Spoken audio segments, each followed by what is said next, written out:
Icon Audio Arts. The First Men in the Moon, written by H.G. Wells, narrated by Geoffrey, Giuliano, and the Icon Players.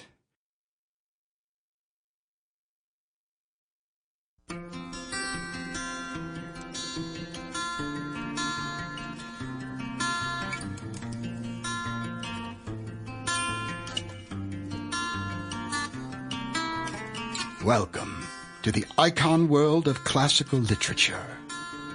Within the art of writing, there is a very special category reserved for what we generally agree to be stories and tomes which are a significant cut above, which so elegantly describe the human condition, winding their way word by word, chapter by chapter, through a delicate web of beautiful storytelling, as to remain untouched by even time. Those are, by definition, the classics.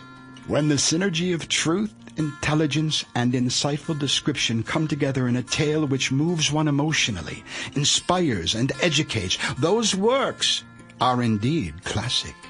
To be so in tune with one's literary powers as to create, often from imagination, a story full of emotion, tender at heart, and overflowing with some illumined truth from deep inside, so that it can be universally recognized and relived by the eyewitness. That, too, is a classic.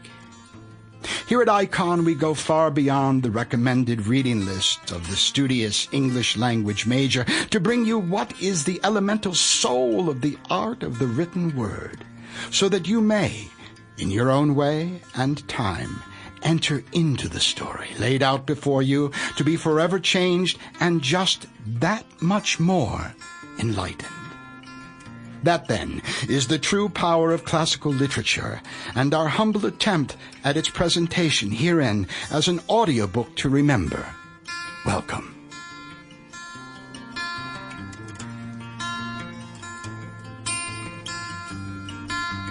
The First Men in the Moon is a scientific romance novel by English author H.G. Wells, originally serialized in the Strand magazine from December 1900 to August 1901, and published in hardcover that same year.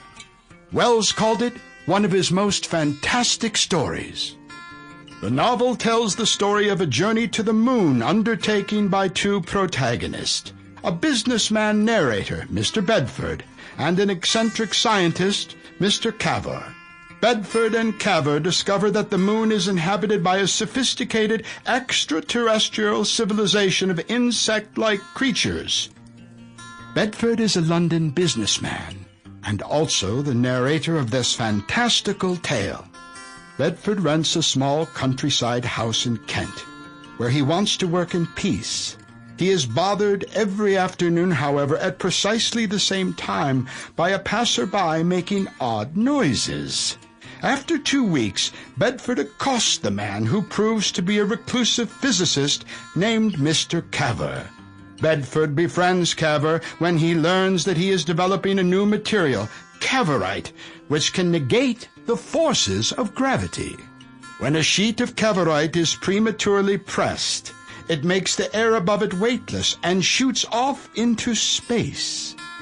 Bedford immediately sees the commercial production of cavorite a possible source of wealth enough to work any sort of social revolution we fancied. "We might own and order the whole world," says he.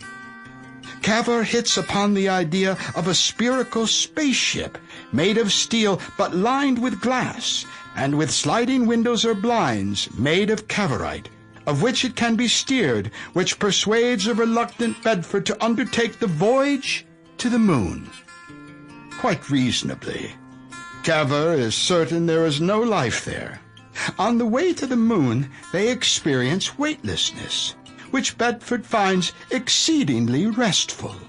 On the surface of the moon, the two men discover a desolate landscape, but as the sun rises, the thin, frozen atmosphere vaporizes, and strange plants begin to grow with extraordinary rapidity.